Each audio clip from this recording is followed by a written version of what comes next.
Friday, Flyers. I'm Wes Barlow. And I'm Kalli Matlock. Welcome back to the Rundown for August 30th, 2019. As most of you know, Monday is Labor Day. A day where we pay tribute to the contributions and achievements of American workers. But more importantly, it means no school. Gray Hodges tells us more about how Loyola students plan to spend this day.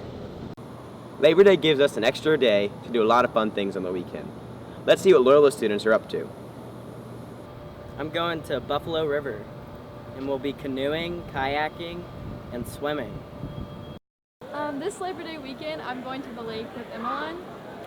That's really funny, because I'm going to the lake with Olivia. This Labor Day, I'm going to Orange Beach, Florida, to spend time with my family and go fishing on a fishing trip. I'm going to the U.S. Open. I'm also going to the U.S. Open. I'm very excited. We're actually going together. But we're not, like, together. I don't have anything that exciting going on this weekend. This has been Gray Hodges reporting. Thanks, Gray. Hope everyone has a fun and safe Labor Day. This past summer, one of our own Loyola students stars in a major production at Shreveport Little Theater. Lauren Lindsay tells us more in this week's edition of I Know What You Did Last Summer.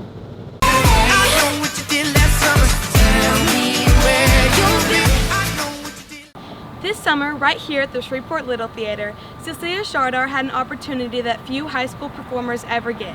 She was chosen as one of the lead roles in the musical Mamma Mia.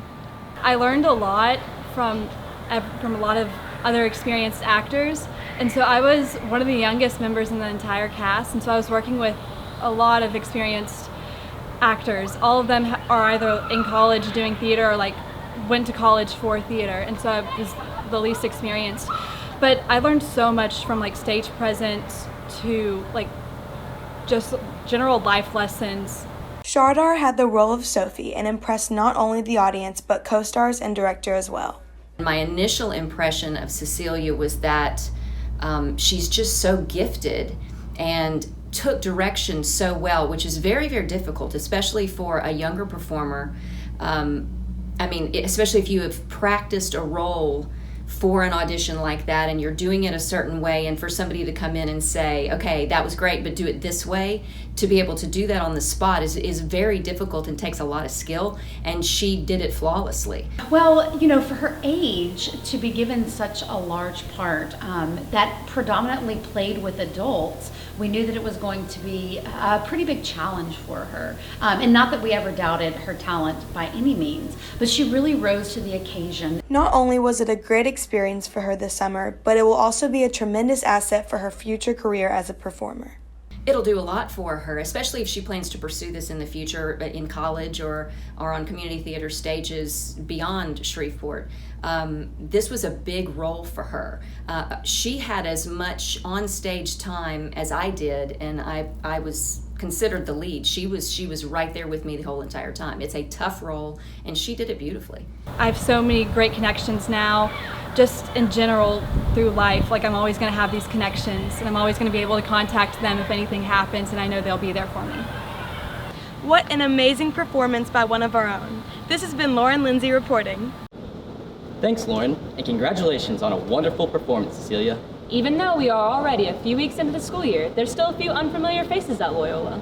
Julia Smith introduces us to this week's new teacher feature.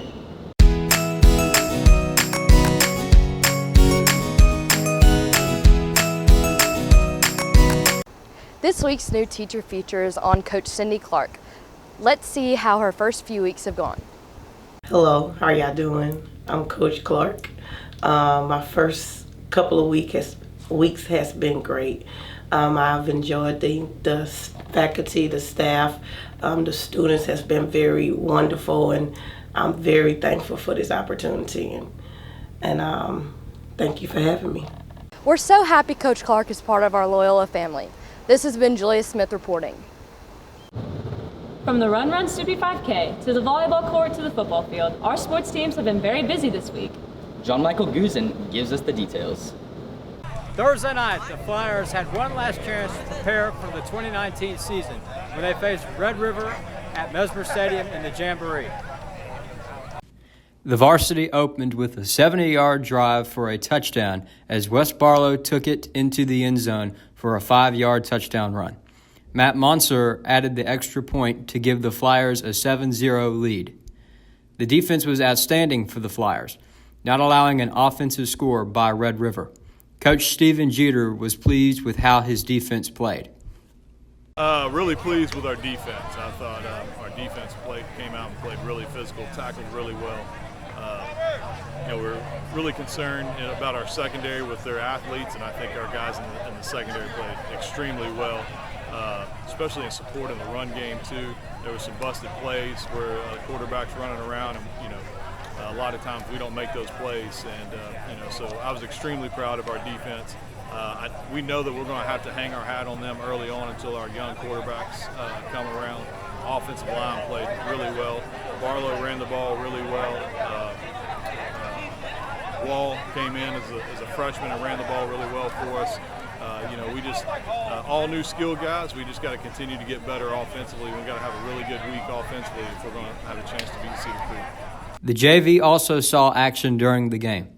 John Carmody caught a 33-yard pass from Cooper DeFatta before Jackson Barnes had a 1-yard touchdown run. The JV defense also played well.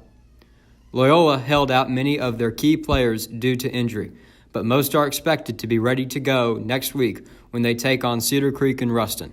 I think we're ahead of the game defensively right now. I think special teams wise, we got a few things that we need to continue to work on, and that's the reason we play this thing. Offensive line, I think, is really ahead of the game where we need to be right now. But we just got a new quarterback, new running back, new skillies, and we just made too many mental mistakes. And so we got to clean that up. And and I felt like we didn't have too many penalties tonight either. So that's a big positive. It's a lot of things that we can correct, and we just got to do it in a short period of time. Also last week, the fastest flyer was determined in the Run Snoopy 5K, which had 300 runners at the event. The volleyball team will have a jamboree this weekend at Calvary and will open its season next week against Magnet on Tuesday. This has been John Michael Guzin reporting.